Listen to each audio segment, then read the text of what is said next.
YouTube.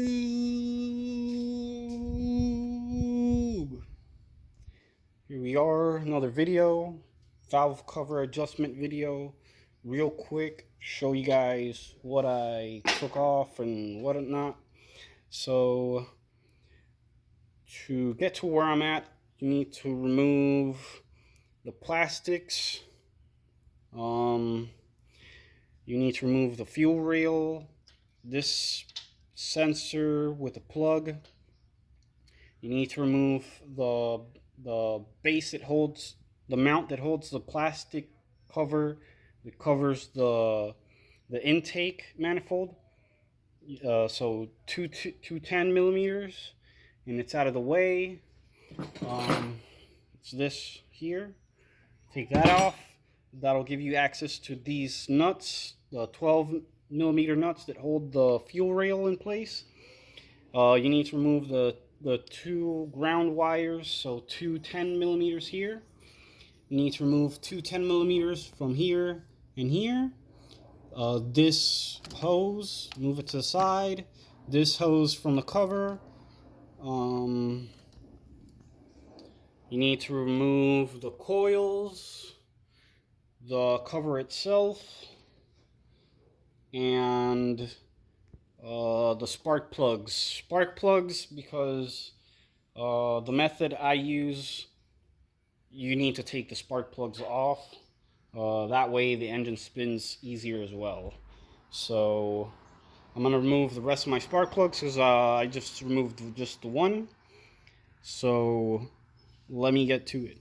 Alright, with all the spark plugs out of the way, if you've already done all of this and you've removed the two ground wires that go in the intake, you will not be able to start the car.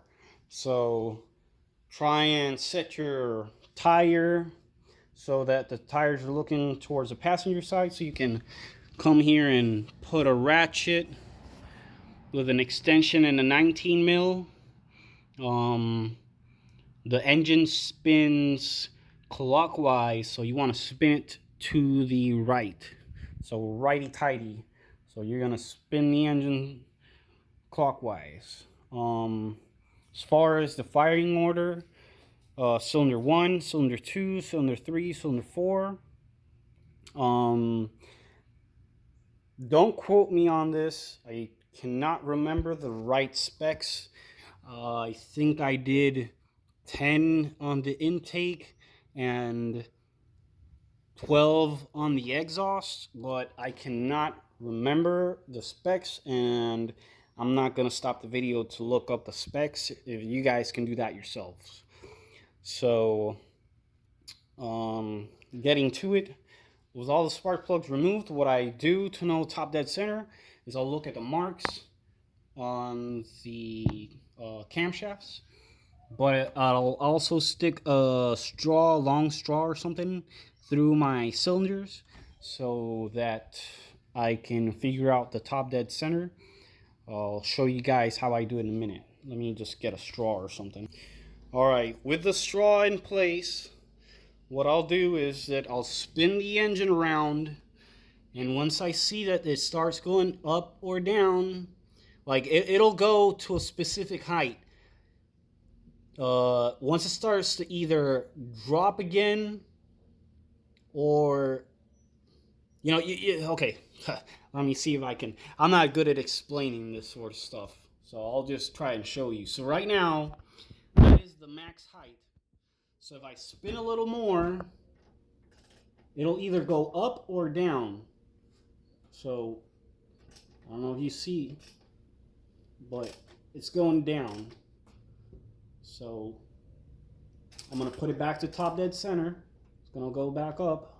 You see? It goes up.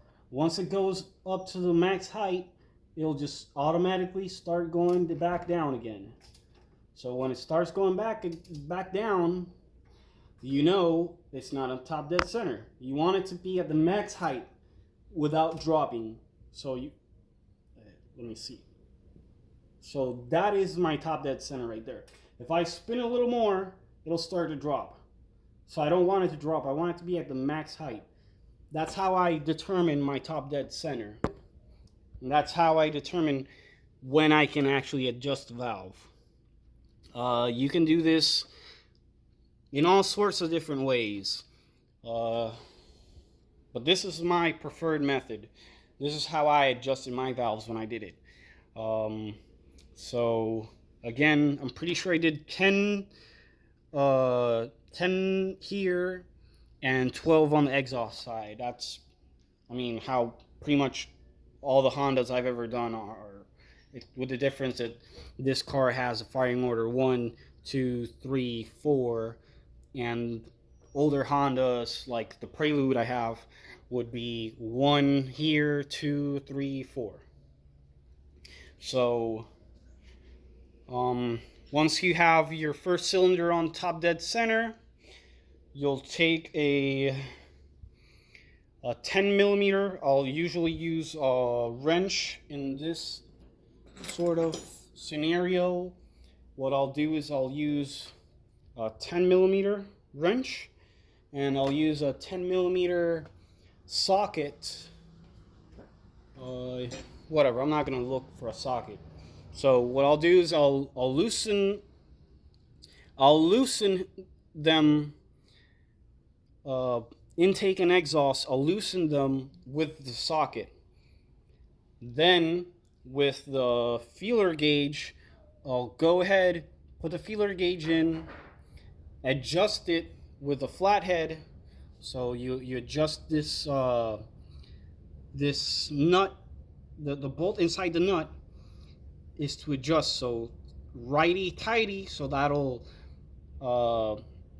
make it so it has less clearance, and if you loosen it, it'll have more clearance. So what I'll do is I'll have, like I said, I'll loosen it with a socket, then with the wrench in place and a flathead, I'll adjust it. Whenever it's adjusted to what I want it at, I'll keep the flathead to keep it from spinning, and I'll spin just the ratchet. I mean the wrench. So I can tighten it and it'll stay in place. I'll give you a little demonstration, even though my car's already done. I don't have to do this. I'm just doing a video here real quick, because I remember watching some videos. I can't remember whose video it was, but I don't know. The way he did it, I think it was Chris Fix or somebody, and the way he did it with the K24 engine he was using, was his method was just questionable at best. I can't remember if it was Chris Fix or who the other guy is that I usually watch for videos on my Hondas. So flathead, that's what I'm looking for. I don't know.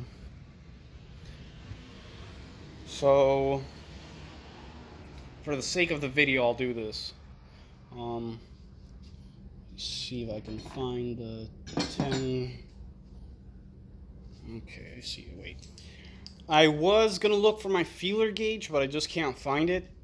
So I'm gonna try my best to do this. So 10 mil on a wrench, I mean a ratchet. So first thing I'll do is I'll crack it loose. Then I'll take my, where the heck did I put take my 10 mil wrench, and I'll just leave it there. Once it's loose, I'll just put it on the nut.